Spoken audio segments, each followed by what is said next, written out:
Here we are, back again. Guess who's back? Tell a friend. It is the political Napalm, and despite doing a video just the other day on what was going on with the Texas Allen shooter and the disinformation being spewed from the right wing concerning him, we're going to go ahead and discuss what has happened in the Trump versus E. Jean Carroll case. As you probably are already fully aware at this point in time, the New York City court has found that Trump was liable for defamation and sexual assault. Now, you'll notice that I put emphasis on libel because he is not found guilty because this is not a criminal case. So we're going to make sure the language is completely on the up and up here. He was found liable in a civil case for defamation and for sexual assault. The charge that was not upheld was rape. So, what exactly does this mean? Well, he's going to have to pay out $5 million to EJC, which is $3 million for one charge, $2 million for the other. Of course, right now there is a minor 4th of July parade with fireworks going off on the right wing, saying not found guilty of rape, total liar, story was disproven, they didn't return the guilty verdict on rape, and blah blah blah blah blah. Innocent man, all this other stuff. You're seeing it from Ryan Fournier, who was did Students for Trump, and basically because he's been in trouble, as just about everybody in Trump's orbit winds up having some kind of criminal or near criminal activity, like Brad Parscale. Let's not forget what happened to Brad Parscale, where he was arrested down in Florida for brandishing a weapon and making his wife feel really uncomfortable, thinking that he'd gone crazy. And Ryan Fournier doing Students for Trump, he's a grifter. And, Rudy Giuliani's getting disbarred, and Sidney Powell. And, I mean, it's just, there's so much rot and disease festering in Trump's orbit that things decay in real time. And no, that's not meant to be a orbital decay pun right there. It's what happened. So, what's happening here is $5 million needs to be paid out. The jury only needed 3 hours to deliberate on this. They did not find that he had raped her, but that he did sexually abuse her, and of course committed defamation when he denied the story was true. E. Jean Carroll is saying, the world finally knows the truth. The victory is not just for me, but for every woman who was suffered because she was not to be believed. And we have another thing that we're going to need to talk about in here, because the spin campaign has, of course, been in full progress for this trial.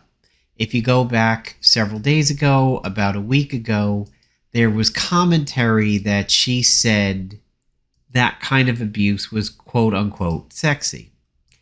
Similar to when Biden said we have built a strong voter fraud organization, when if you look at the whole context, he was clearly talking about a voter fraud investigation organization, but the clip was shortened, so it looks like he's admitting on public TV that he was creating voter fraud from top down.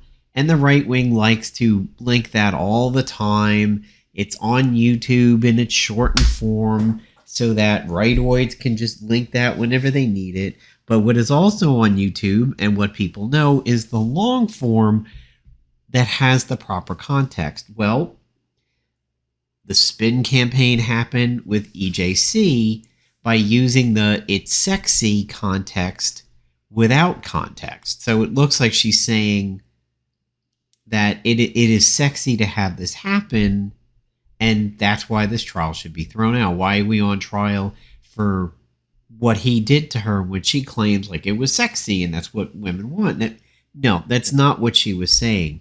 She was saying is that the media portrays it as sexy, which is not the case. And of course, there's certainly truth in that when you take into consideration things like 50 Shades of Grey.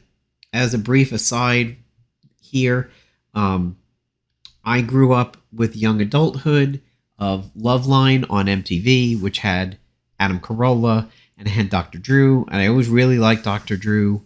And when 50 Shades of Grey came out, he had a phenomenal take on 50 Shades of Grey when he is like, this is straight up abuse. This book is about abuse. And he was on a panel of all women, and one woman supported him, but the others were like, no, this is sexy. And the sub in this case is the one with all the power because she could call it off. It's in the contract.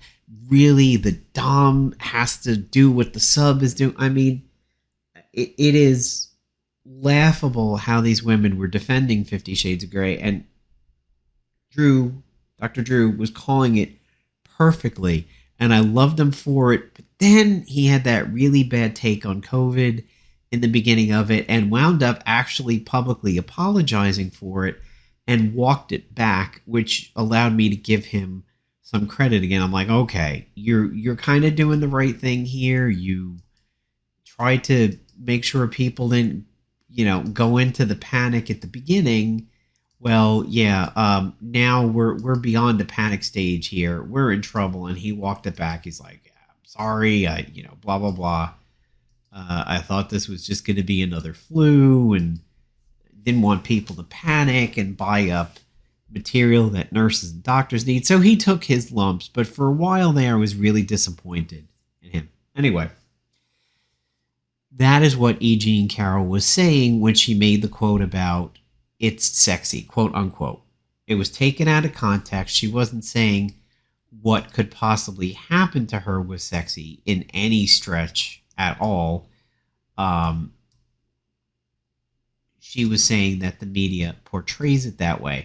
So that was spin number one. Spin number two is happening post-trial, where people are saying he got off, he's innocent. They keep highlighting he wasn't guilty of rape, but yet the sexual abuse charge stuck. And that is just as bad.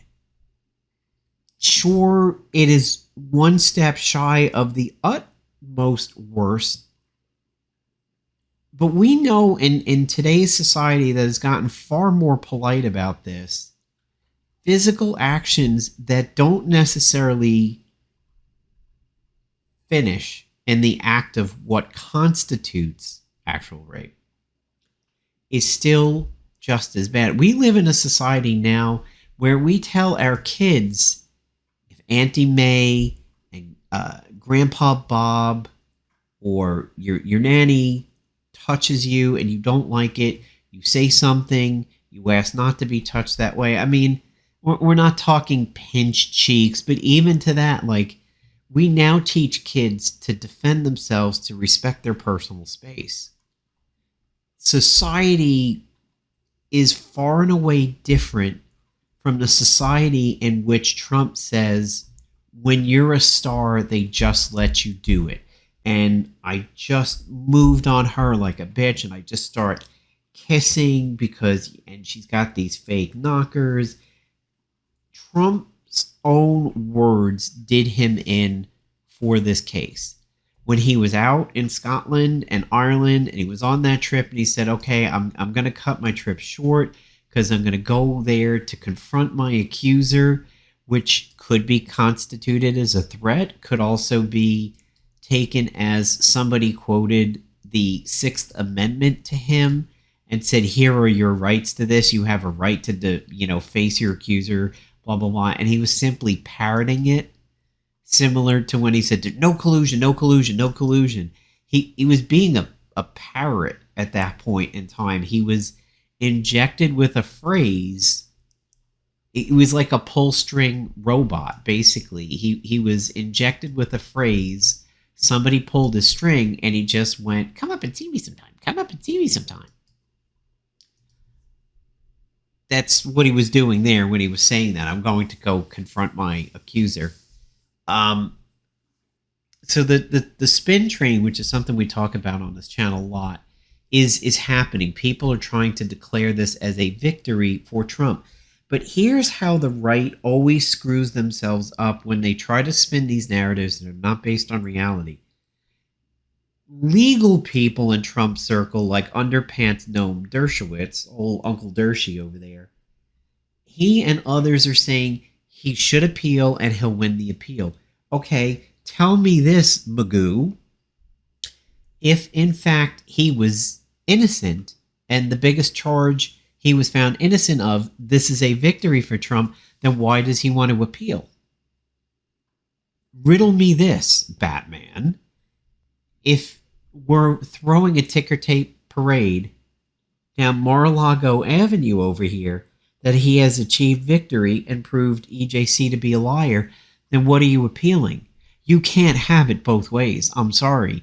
You can't have an appeal while claiming victory. What are you appealing? Are you stupid enough to appeal your win? That's utterly mind-numbingly ridiculous. So let's take a look at some of what's been going on since then.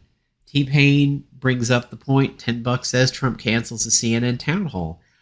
I think it could also be the other way, that $10 says CNN cancels his town hall. I personally think they should. This is my opinion. Again, I'm not going to inject my opinion onto you. You form your own opinion.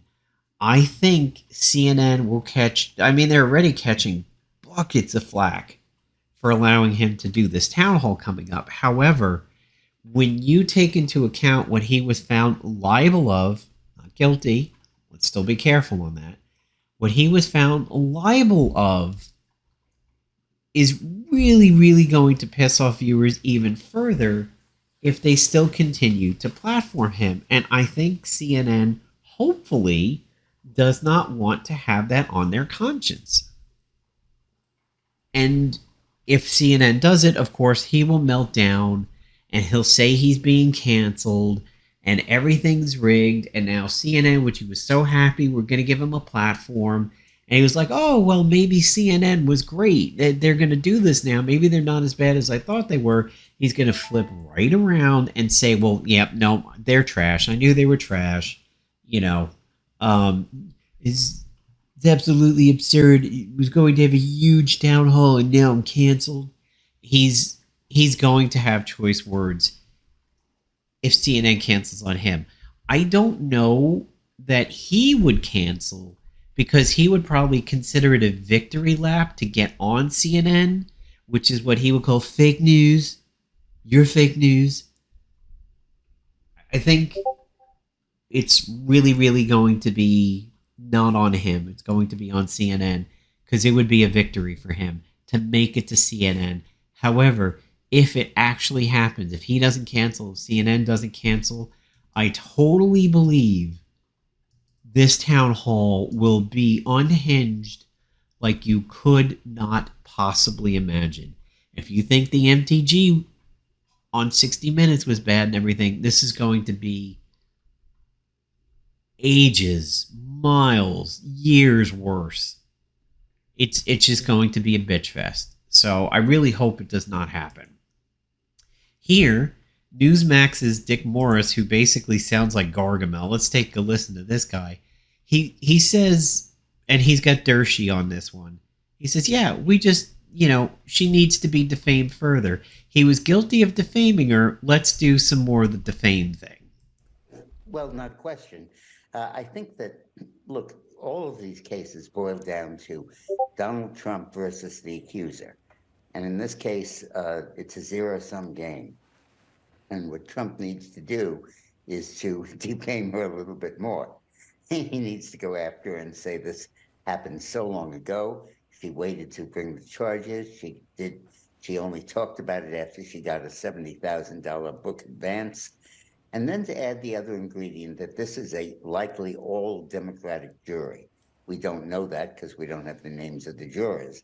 But We it's in New do know York. that because Gargamel, bring me the Smurfs. I mean, we don't know that because we don't have the names of the jurors. And that's right. That was a very protected thing about this whole case because people were very, very concerned about pressure being put on jurors if their names were public. And Tapioca over there was trying to get the names of jurors and everything. He was trying to do his best for his mafia Don boss. So that maybe some pressure could have been put on some of the jurors. One or two of the threads I read today was saying that one of them was a pro-Trumper, but it didn't seem to matter in the end. So let's let Gargamel continue over here. Where 87% of the voters backed Biden over Trump. And I think it's a combination of running against the victim and running against the jury pool. Is there a constitutional issue in this, No, Alan? there is because not. What I'm wondering is that this is appealed. No. It can only keep going if there's a constitutional issue. It can go up to the point. Several constitutional issues. No, underpants, no, you ridiculous sycophant. There is no constitutional issue. And no, it doesn't matter if he decided to run for president. He has no protection in this whatsoever. He's finding out, just like he did the first time, there's not going to be protection. So Fox News is, of course, saying, oh, we don't think people are going to be focused on what happened for Trump's guilty verdict. They're going to want to be concerned about the southern border and inflation. Now, okay, I will say this. When people attempt to say that voters are going to be single issue or single brained or single minded or solo tracked in what they're thinking, I think it is a huge disservice to you and me and anybody who hears this rhetoric. This thought of, like Trump used to do this when he was president, like impeachment, impeachment, impeachment. Everybody's so focused on the impeachment, somebody forgot to flip the hamburger. I find that to be a giant crock of shit. People can multitask, they can multi-think, they have multiple pathways and channels in their brain as to what they're concerned with at any given minute, let alone second. So to think that people will eschew thinking about one thing because their brain needs to be devoted to the other things, I think is ridiculous. And it, from the right or the left, anybody who says, I don't think they're going to be focused on X, they're going to be focused on Y, I think is unfair, and it's twisting narratives. You can be focused on many things at once. So she gets it partly right that, yes, I believe everybody is going to be focused on inflation. Right, left, up, down, middle, center, bottoms up, happy hour, no matter what. People are going to be dealing with that. Southern border, a little bit of a different story. I think there are people who were falling to the fear-mongering, people who are using more critical thinking on it. If any of this supposed drone footage is true, it's not the greatest look. But then again, the right-wing spin machine was using 2018 pictures as what's currently happening now, and it wasn't true. They're pictures from 2018. But here, whereas maybe she has a point here in saying they're going to be focused on inflation, possibly the southern border, then she just completely dunks it and says suburban women are more concerned with TikTok than they are with Trump being found guilty of sexual abuse. This is clown show. This is complete clownery to think that TikTok would occupy somebody's brain more than one of the leading candidates being found guilty of sexual abuse and defamation. Libel of sexual abuse and libel of defamation. Sorry, Aaron got me there because of the wording. I just parroted it. My bad. Ridiculous. Absolutely ridiculous. Are there security concerns with TikTok? Yes. Is perhaps boomer women going to be concerned with TikTok and how it might rally Gen Z? against Republicans and against people with horrible stances, similar to the way that people organized in TikTok to flood one of Trump's campaigns with empty seats. Maybe. I can see some people thinking TikTok is going to be a threat in some way, shape, or form, but certainly 99% to 1%, they're going to be thinking about Trump or these two up here over TikTok. She just completely shot herself in her new Botoxed face over here by trying to bring that up. She had a point up here. She just completely shit on it down there. Here was his response prior to the decision coming down, waiting for a jury decision on a false accusation, the stupid capitals, where I, despite being a current political candidate and leading all others in both parties, that is gaining some weight and gaining some momentum. There are a lot of people admitting that right now he's beating others, which is ridiculously scary considering what he's going through. Maybe now it'll begin to drop, but if an election was held today, it's bothersome how it might go. And I would rather people on the left play from behind than think like in 2016 it's an easy coast. Better to fight and scrabble tooth and nail to not let this happen than to lean back, lace your hands behind your head, and think it's all in the bag, because we've seen where that happens. We've seen where that goes. I'm not allowed to speak or defend myself. This is absolute horseshit right here. He expects you to just go in the moment with what he's saying and think, oh yeah, he was silenced, he was canceled, and forget about the fact that he sat in another country and said, I'm going back to the United States to confront my accuser. And then when Taco Pino said, Judge, he's not showing up. He's not going to come to this trial. He's not going to defend himself. The judge set out a trap and said, no, you know what? I heard what he said over there in the Greater Islands, in the British Kingdom. I heard what he said. Let's give him a chance. I'll give him until Sunday. We'll see what he does. And then Trump never showed up. He let the deadline pass by, never showed up, didn't defend himself, didn't arrive in court, not 1 minute in this entire thing. So tell me how he's silenced or was not allowed to defend himself. If he's referring to the gag order, that was only recent. He could have defended himself the whole way, but he didn't. He kept making it worse. Because when he was deposed, everything that he said that was in his background that was called, quote-unquote, locker room talk, he tried to defend himself during the deposition by saying, look, it's locker room talk, which again is parroting what Republicans used to defend him on this back in 2015, 2016. That's not coming from him. That's him parroting his defenses. But then he doubled down on so many things. He's like, yeah, she's not my type. She's not my type. And they point to the picture and they're like, okay, who is this woman? And they're like, oh, this woman, that's my wife. That's Marla Maples. And he was pointing to E. Jean Carroll. He was like, that's my wife. I was married to her. That's Marla. And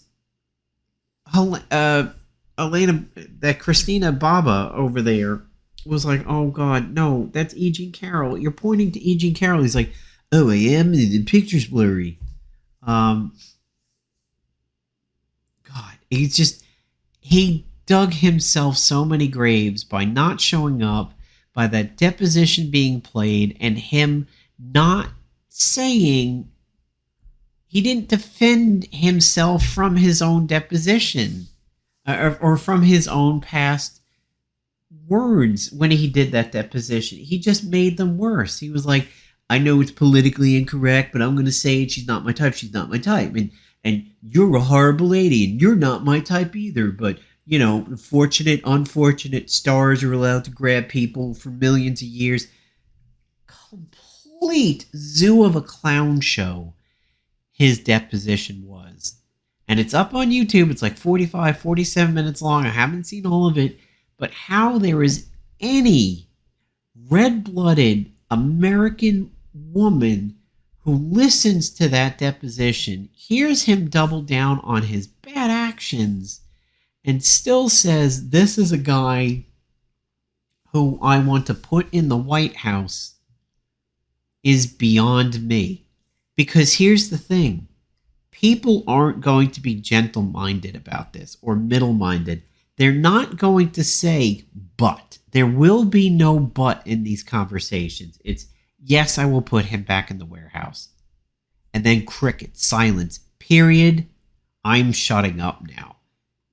What I would expect people to say, but this doesn't happen with the MAGA right, the Trump right.